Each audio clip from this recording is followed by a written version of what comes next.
I walked 20,000 steps a day for 30 days and counting, and I achieved some incredibly transformative results, but it did not come without its challenges. It appears we have a bit of a pain situation. And if that would have happened, I would have not been able to continue this. I pooped my pants. Let's imagine we're on a walk together, and I'm gonna share the benefits. I'm gonna specifically break down how I got 20,000 steps in a day, the challenges I faced, my results, some tips, what I would do next time, and what surprised me. So if you're someone who's been wanting to increase your step count and have some pretty amazing results, then this is the video for you. I chickened out on saying yes to a Spartan race with one of my best friends. I decided on a whim to do another kind of challenge. But here's the problem. I have never tracked my steps or attempted a step goal.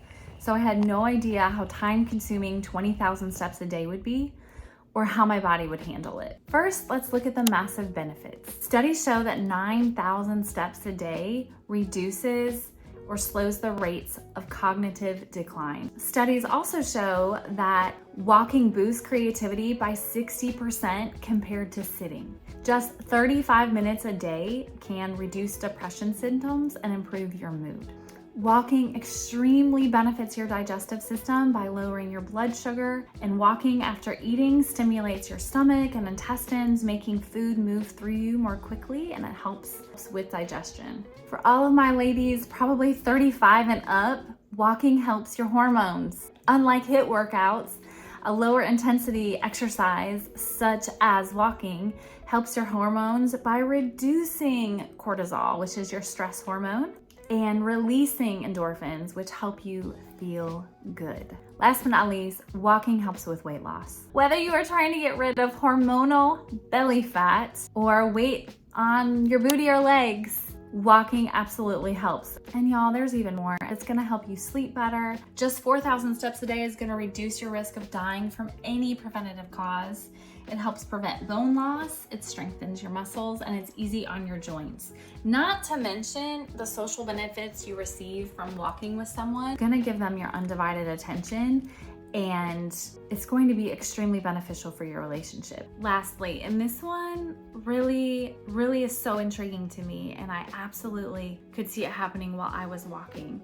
EMDR is a form of therapy. It's called eye movement desensitization and reprocessing therapy, and it engages both hemispheres of your brain by bilateral stimulation, looking left to right. And when do you do that? When you walk, especially if you are walking outside. If you are hiking, or you're on a trail, or you're walking on a path, you're gonna be looking left to right, and golly, y'all, it can help you process trauma. Our bodies are so cool, y'all. I wanted to take advantage of being outside first thing in the morning. So I walked every morning for at least 45 minutes. And when I got home, that's when I would do my weight training.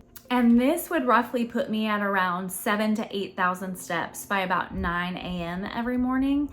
Do keep in mind though that it really depends on your stride. So it's gonna depend on how long your legs are and the size of your stride when you walk. And then I would walk another 30 minutes or so, either after lunch or around like 2, 3 in the afternoon, as well as put in about a 10-minute jog. And I would typically finish up all my steps after dinner, no matter how late it was or how dark it got. Sometimes it even resorted to me walking in circles through the upstairs of our house, or walking on the treadmill. Talking to my husband at dinner, I just don't know that I can do this. I don't know that I want to do this. But then I realized I've never really committed and followed through on something that I feel is actually physically hard. I did a 5K. That's about the hardest thing, besides giving birth to 2 children without any drugs. I committed to that. Didn't really think over the South Carolina sun too much when I chose to do this challenge in June. It appears we have a bit of a pain situation in my right foot. The arch is just really achy. My foot feels much better. I don't know if it was the castor oil or the hot water and Epsom salt, or just the fact that I was able to lay down for 8 hours and not walk. I was really worried that my foot was gonna start hurting really bad and that maybe I did something to it. And if that would have happened, I would have not been able to continue this. This is by far the most time-consuming video I've ever done on my channel. And I gotta admit, in the beginning, I was a little salty about that. I didn't like that it was taking up so much time for my day. But, you know, as weeks went on, I didn't really mind it. I actually craved it, getting up on a Saturday morning at 6:30. I have the option not to. Feels nice. So where do I start? This morning, I'm starting off my day, getting my steps in at the store, and thought I had to release a little gas, guys. And I did, and it felt like a little something more. I proceeded to check out and go into the bathroom, and by golly, it was. So yes, oh my God, I pooped my pants. On my way home to clean my pants and my body and restore my dignity, I realized, oh my gosh, ooh, I put castor oil in my belly button for the first time last night. Maybe that was why. Because y'all, that never happens to me. And I ate really good last night and ate really good this morning like normal. I had a smoothie. And yes, I'm getting ready to do a video on using castor oil and all the uses and using it for so many days in different ways. And I don't know if that was it, but I'm gonna do a little more research and see. Now it's 8:05 and I have like 5,000 steps to go. Wish me luck. Exactly 20,000. Look who's walking with me today. Literally making his first appearance. We are in the Chicago airport, headed to Portland. So today has not been a hard day to get 20,000 steps. I'm at about 18K. You know, there's been days where Max has told him to, hey Dad, how many steps do you have today? And it'd be like 8,000. After hiking in 2 times at the gym today, I still haven't reached my steps. My apologies to anyone in the room with the endless amount of swishing they have to hear from my pants.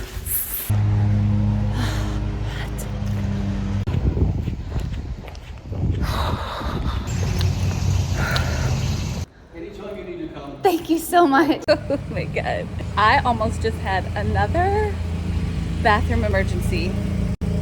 I was walking and realized very quickly that I had to go to the bathroom. Let me start my workout over.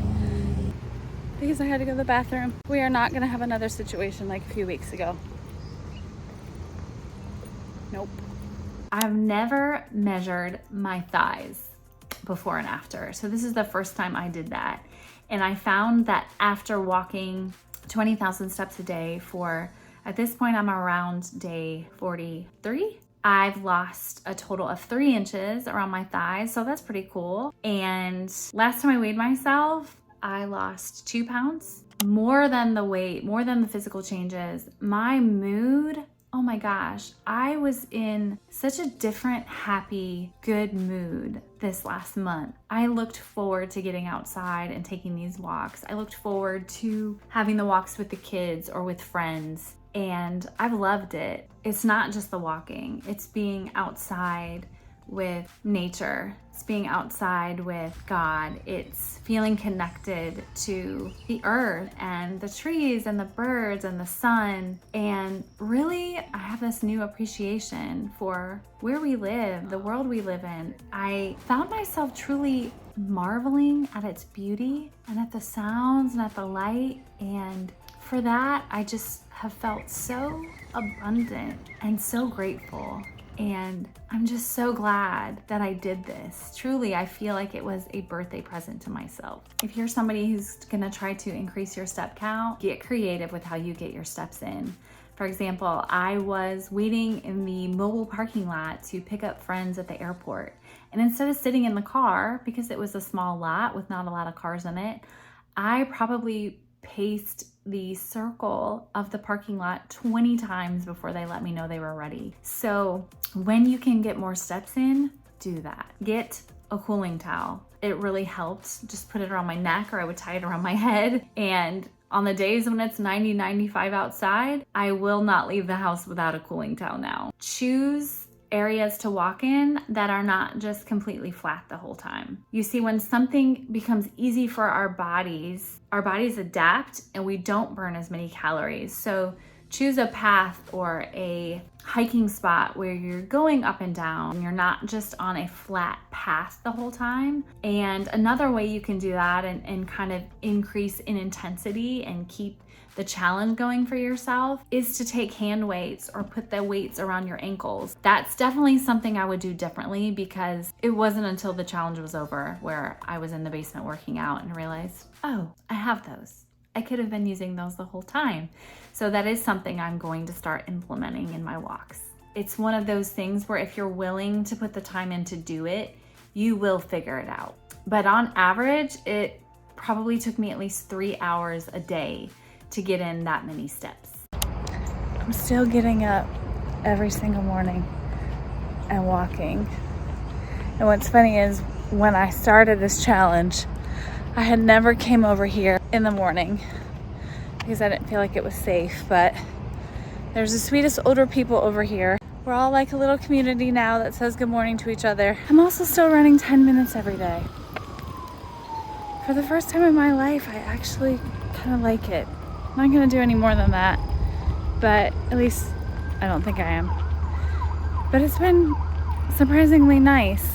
Another thing I realized during this was that I don't ever really commit to physically hard things. And it wasn't until one day walking and one day attempting to jog where I realized that pretty much came from my fear of not being able to breathe.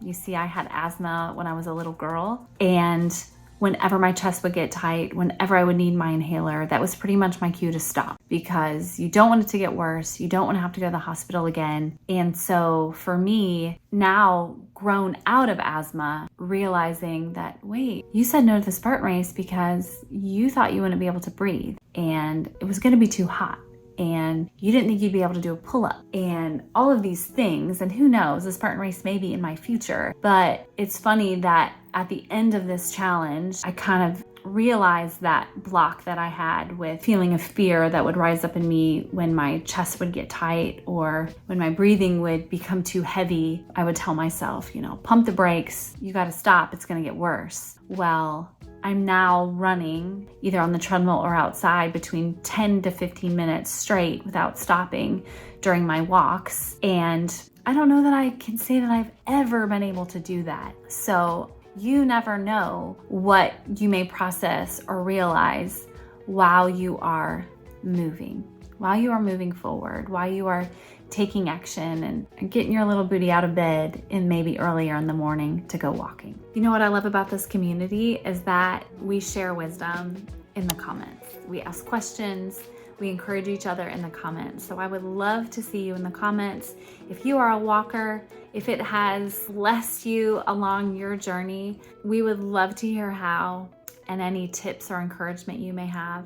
So I look forward to connecting with you there. If you're maybe where I was a year ago and you're finding it hard to release some extra weight that you've put on as you've tried so many things. I know I was at the point where I had tried 75 hard and it didn't even work for me. So check out this video where I tried somatic release exercises at home for 30 days because it was so beneficial and it was so easy and it was so low impact.